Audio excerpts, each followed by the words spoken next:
करते हैं और चलते हैं। प्रकाश पुंज के ज्ञान मोती जो सदा लुटाते हैं, आशीषों से आंचल भरकर जो मार्ग नए दिखलाते हैं, ऐसे पथ प्रदर्शक का हम दिल से आदर करते हैं और चतुर्मास की पावन बेला में नमन हम सादर करते हैं, नमन हम सादर करते हैं। ये संत शिरोमणि, ये आध्यात्म सरोवर, हे चारित्र चक्रवर्ती, हे हथकरघा प्रणेता, हे पूर्णायु प्रतिभास्थली और ब्राह्मी सूर्य के सृजन करता, जीव दया गौशाला के संरक्षक, मोक्ष मार्ग प्रदर्शक, अनेक गुणों के भंडार, ऐसे गुरुवर आचार्य विद्यासागर जी के चरणों में बारंबार नमोस्तु नमोस्तु नमोस्तु। हमारा भाव किसी को दुख पहुंचाने का नहीं, अपितु समाज को एक नई दिशा देने का है। इस नाटिका में एक जैन परिवार है जिसमें दादा दादी, माता पिता और उनके 2 बच्चे एलिश और पैडी हैं। इस नाटिका में दिखाया गया है कि कैसे एक माँ अपने बच्चे की मॉडर्न परवरिश करके उसको एक गलत रास्ते पर भेज देती है, क्योंकि कहा भी गया है हजारों फूल चाहिए, हजारों फूल चाहिए एक माला बनाने के लिए, हजारों दीपक चाहिए एक आरती सजाने के लिए, हजारों बूंद चाहिए एक समुद्र बनाने के लिए, पर एक नारी ही काफी है घर को स्वर्ग और नर्क बनाने के लिए। तो आइए देखते हैं हम मॉडर्न माँ की गुमराह तस्वीर।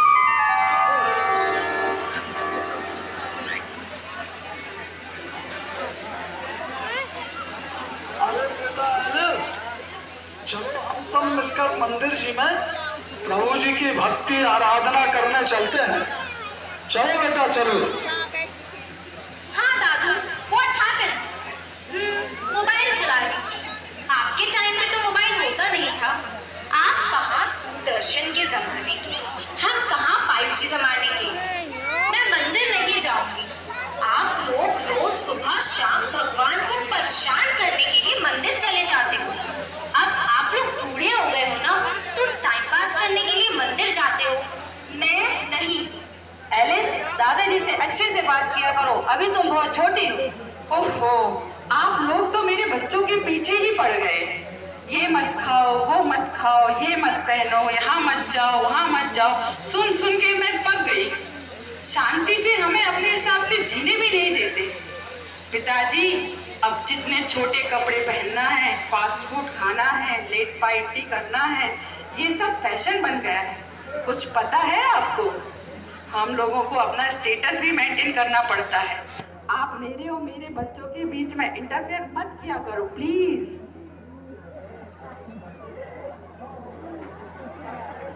तो देखा आपने किस तरह से मॉडर्न माँ ने अपनी बेटी की बदतमीजियों को मॉडर्न परिवेश का नाम दिया और उसकी गलतियों को बढ़ावा दिया। अरे मॉडर्न कपड़ों से नहीं, मॉडर्न खाने से नहीं, अपितु अच्छी सोच और विचार से बनते हैं। चलो अब आगे देखते हैं कैसे एलिस को उसकी ही माँ गलत रास्ते पे उसको ले जाती है और गलत रास्ता दिखाती है, क्योंकि शास्त्रों में कहा भी गया है कार्येषु मंत्री करणेषु दासी, पूज्येषु माता शयनेषु रंभा, धर्मानुकूला क्षमा धारित्रा, भार्या च षट्गुणवत्या दुर्लभा।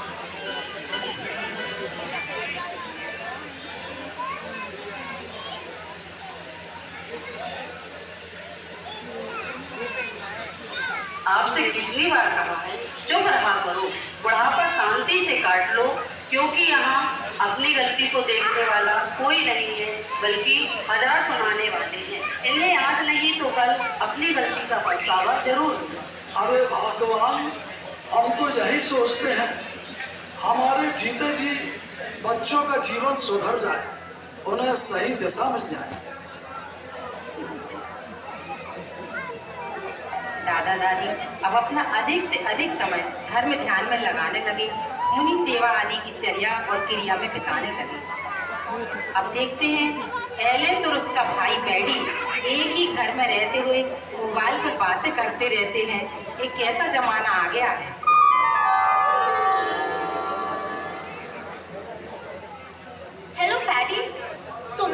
तो सिर्फ पिज्जा ऑर्डर किया है क्या? हाँ, ऑर्डर कर दिया है, तेरे कमरे में रखा है, तू खा ले।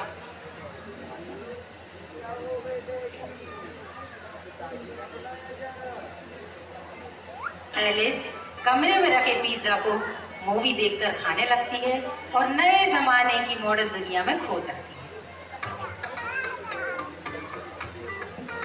कल मैं अपने फ्रेंड्स के साथ रात में टाइम स्पेंड करूँ। घर की टेंशन तो है नहीं, मम्मी को अपनी बातों में घुमा लूंगी।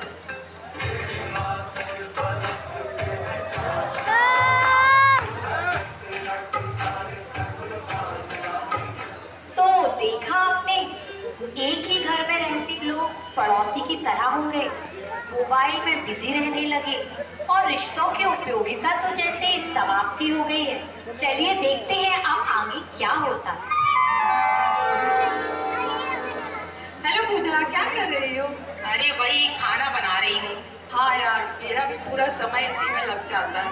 सुबह के नाश्ते में क्या बनाना है, दोपहर के खाने में क्या बनाना है, शाम के खाने में क्या बनाना है, पूरा टाइम इसी में निकल जाता है। अपने लिए तो टाइम ही नहीं मिलता है। इन सास ससुर के चक्कर में मैं तो अपनी लाइफ को सही तरीके से एंजॉय ही नहीं कर पाती। मैं तो एलिस और मैडी को उनकी लाइफ में फुल एंजॉय करने दूंगी। अरे पूजा सुनना, मोनिका के यहाँ 26 की टी रखी है ना? हाँ ना। ये क्या है? वेस्टर्न। अच्छा, वेस्टर्न है, क्या बात है, मजा आ गया। अच्छा सुनना यार, ध्यान से चश्मा और हेड रख लेना, क्योंकि अपन वहाँ फुल एंजॉय करेंगे, रील बनाएंगे और स्टोरी भी डालेंगे। Okay baby. आदमी बैठे हैं, बड़ा मोबाइल चला रहे हैं। मॉम, मैं कल स्टडीज के लिए अपनी फ्रेंड के घर रात में रुकने जाऊंगी। ओके बेटा, don't worry, I will manage all things. Alice और उसकी माँ दोनों अपने अपने कमरे में चली जाती हैं। अब दादी आ रही है, देखो क्या कहती है। बहू, आज मंदिर में चातुर्मास कलश स्थापना है, अपन सबको चलना है, जल्दी से तैयार हो जाओ। मम्मी, आज तो मेरी किटी है और एलिस और पैडी घर पर नहीं है और एलिस के पापा ऑफिस गए हैं, तो अब बच्चा कौन?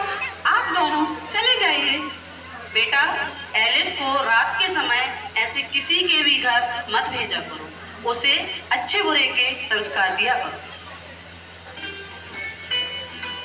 एलिस अपने बॉयफ्रेंड रोहित के साथ पार्टी करती है, ड्रिंक करती है और उसके साथ घूमती फिरती रहती है, मूवी जाती है, शादी करने का और उसी के साथ रहने का मन बना लेती है।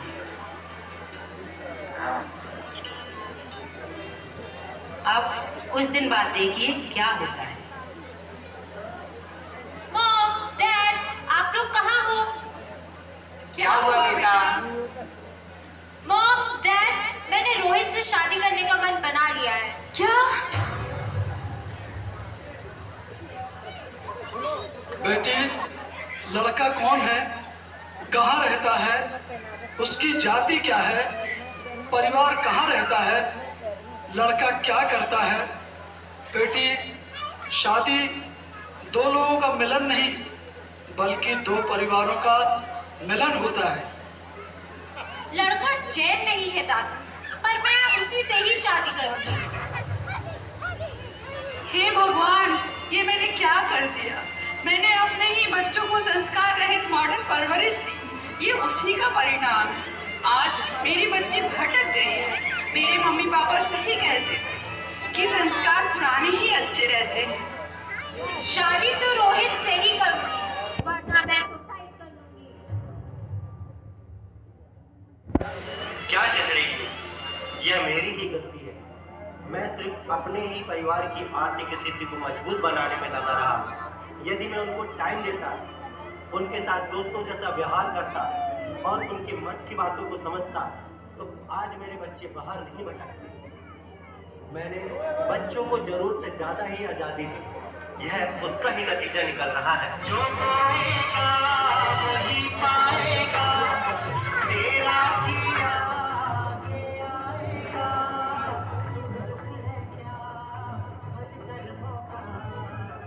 जैसी करनी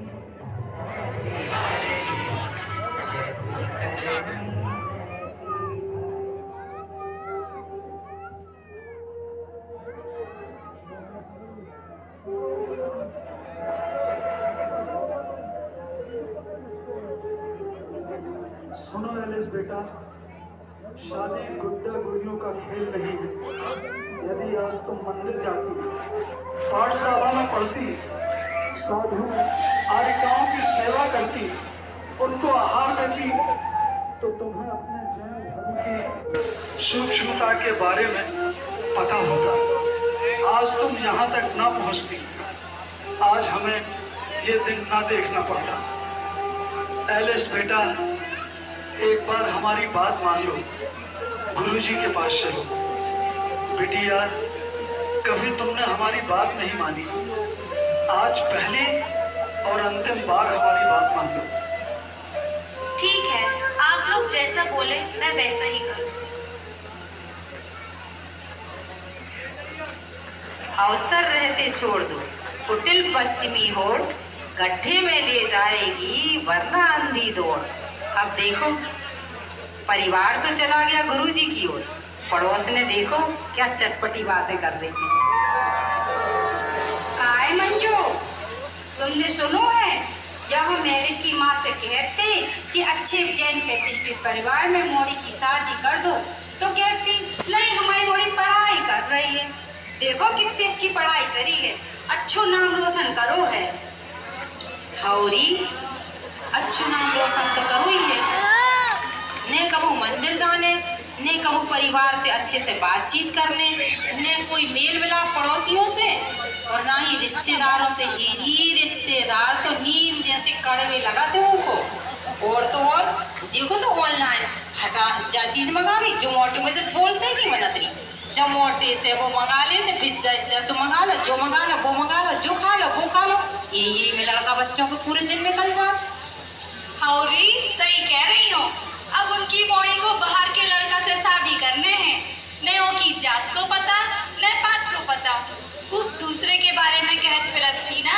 अब देख लो कैसे रंग दिखाए मोड़ी ने। अपने घर की तो पता नहीं, पूरे गांव में ढिंढोरा है। वो तो शुक्र मनाओ कि दादा दादी धार्मिक हैं, जो महाराज जी के पास ले गए, नहीं तो एलिस की जिंदगी तो बर्बाद होती और पूरे परिवार में कालिक लग जाती। भगवान एलिस को सद्बुद्धि दे। महाराज जी के संबोधन के बाद एलिस के मन में परिवर्तन आया और उसने फैसला लिया कि मैं ऐसे किसी भी लड़के के साथ शादी नहीं करूंगी जो सच्चे देव, शास्त्र और गुरु को ना मानता हो। भाई पैडी का भी मन परिवर्तित हुआ और दोनों ही बच्चे अपने माँ पिता और दादा दादी के चरण स्पर्श करते हैं, माफी मांगते हैं। पूरा परिवार हंसी खुशी आनंद के साथ जीवन व्यतीत करता है।